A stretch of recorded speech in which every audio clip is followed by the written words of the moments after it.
Rob Fryatt, thank you so much for your time. Welcome to Talking Pest Management. Rob, we talked about malaria and your involvement, also including the Gates Foundation that you have been involved in. Can you explain how you have been involved in that whole process and what did you guys do? Yeah, sure, Daniel. Most people know me, I guess, who will be listening to your podcast from work I've done in the professional pest management industry. But over the last 15 years, I've certainly been involved very heavily in the mosquito abatement market worldwide.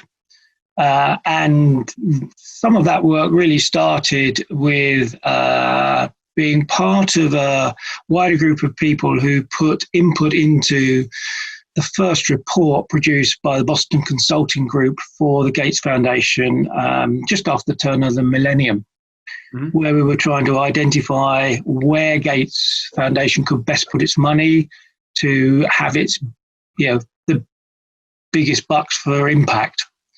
And there were a number of things I was bringing to that report, which was a pest management perspective about good operation, good spray technique, but just as much how to get technologies into the hands of people in developing markets such as Africa and Southeast Asia.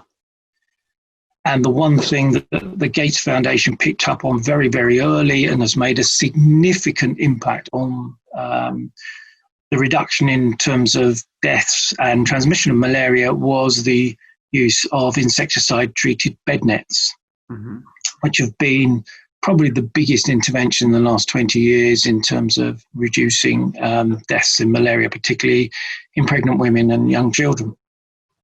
Wow. But I don't think everybody should always focus just on malaria. There are other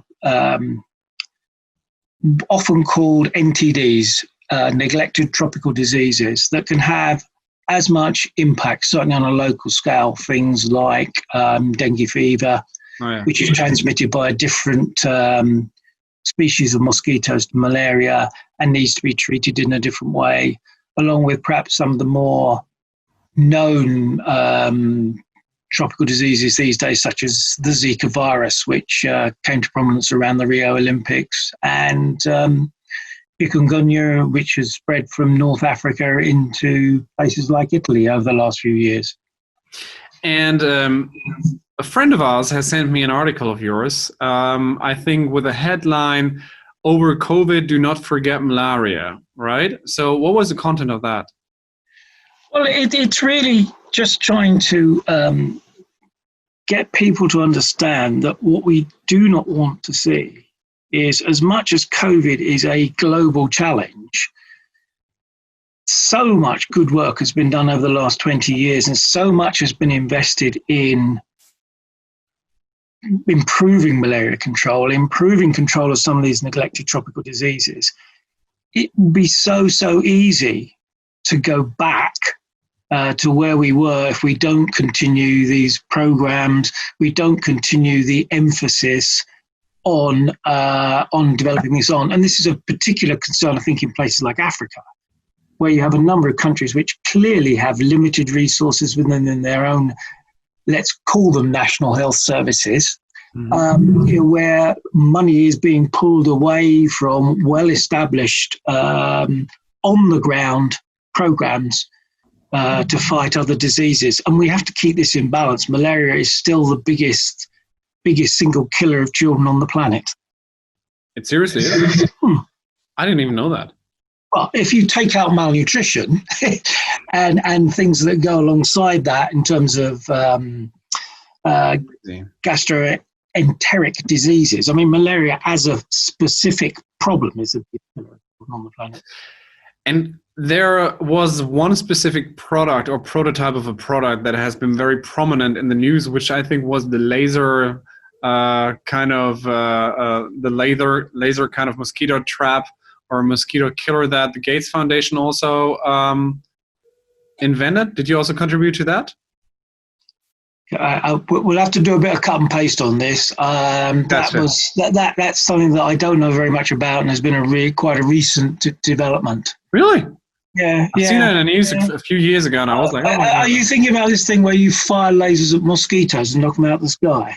Yeah. I mean, it's an interesting concept, but they're there by their millions and millions and millions, and I'm not quite sure how you target them. Yep. Yeah. So Rob, there's another story about the West Nile virus and its impact in the US. So can you talk about that? Yeah, I mean, West Nile virus started to emerge around the millennium in the US, and at that time, mosquito treatment happened through the government mosquito abatement districts, which were bigger and smaller depending where you were in the states. And probably at that time, less than 5% of members of the National Pest Management Association of States actually did any mosquito work. Over the last 15 years, that has grown because it's become a significant problem. I mean, there are now over 200 deaths a year from West Nile virus in the States, and it's going to be something like a $500 million business for pest management companies. So now probably 30%, I guess, of NPMA members do some sort of mosquito treatment. My concern is we already have pockets here and there in Europe, small pockets of mosquitoes that transmit West Nile virus. I think with the way we're seeing climate change, changing weather patterns, the potential for more and more overwintering of mosquitoes further and further north in Europe, I'm just concerned that the whole pest management industry really isn't prepared for, one, the challenge, and two, the opportunity. European Centre for Disease Control, the European CDC, which has come to a lot of people's notice due to COVID. They've been the real people pumping out the COVID numbers on a daily basis. But they have an extremely good network of scientific people and academic people who are monitoring this. I'm concerned that the pest management industry isn't engaged with this, understanding it enough.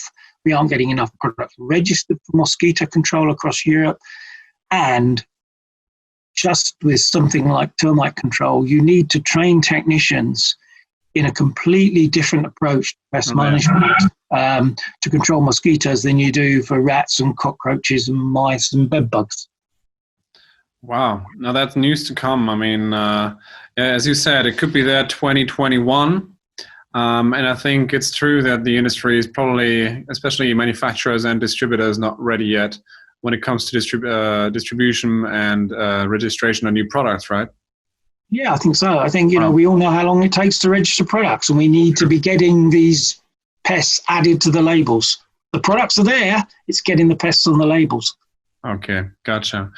Wow. So Rob, hey, thank you so much for the discussion. Interesting insights, definitely. I think some topics we Europeans have to be a little bit more focused on.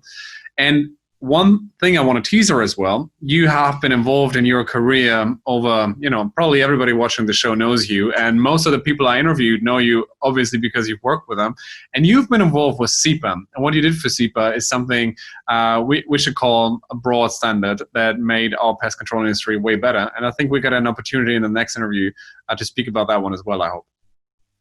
It will be an absolute pleasure to share with you thoughts on that. It would. Cool. Thank you so much for your time. Absolute pleasure.